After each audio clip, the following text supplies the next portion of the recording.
Bekas Perdana Menteri, Najib Razak telah mengarahkan peguamnya memfailkan saman fitnah terhadap Ketua Penerangan PKR, Syamsul Iskandar Mohamad Akin. Pengerusi Lembaga Penasihat BN itu menyatakan perkara itu dalam catatan di akaun Facebooknya hari ini. Bulan lalu, media melaporkan ahli parlimen pekan itu menyatakan hasrat untuk menyaman Syamsul berhubung hantaran Facebook ahli parlimen Hang Tuah Jaya itu mengenai 1MDB. Menerusi kiriman Facebook pada 23 Februari, Syamsul berkongsi hantaran yang mendakwa wang rakyat Malaysia digunakan untuk menampung gaya hidup mewah Najib dan rakan-rakannya. Siaran dalam talian itu turut disertakan dengan gambar Najib, ahli perniagaan, Joe Lau dan bekas pegawai Bank Goldman Sachs, Tim Lischner, selaku saksi utama pendakwaan semasa perbicaraan berkaitan 1MDB terhadap bekas pegawai Bank Goldman Sachs, Roger Ng di Mahkamah New York di Amerika Syarikat.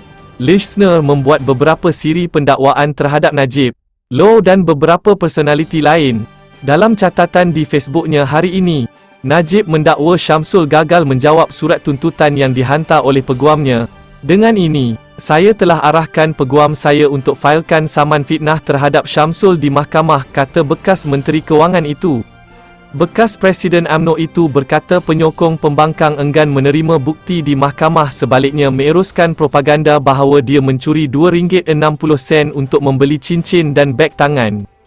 Mereka tidak akan mengaku bahawa saya telah didakwa bawah AMLA dan bukan mencuri mahupun merompak sebagaimana pemimpin mereka dalam kes terowong, dan dana tersebut telah dipulangkan kepada penghantar.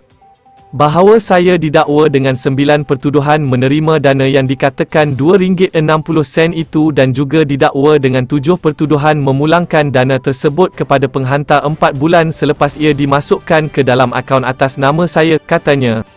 Wang diguna untuk kerja-kerja CSR. Najib berkata pemimpin pembangkang juga enggan mengakui bahawa Kementerian Kewangan Arab Saudi pernah memindahkan sekurang-kurangnya RM642 juta kepada akaun atas namanya.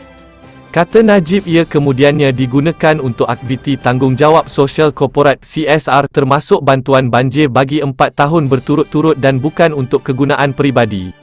Jadi, bagaimana pula saya rompak RM2.60 untuk simpan dan tampung gaya hidup saya, kata Najib. Malaysia kini telah cuba menghubungi Syamsul berhubung perkara itu. Najib sebelum ini dibicarakan atas 4 pertuduhan di Mahkamah Tinggi Kuala Lumpur atas tuduhan salah guna kuasa dan 21 pertuduhan pengubahan wang haram membabitkan RM2.28 bilion dana 1MDB. 1MDB dimiliki sepenuhnya oleh Menteri Kewangan diperbadankan MOF Inc.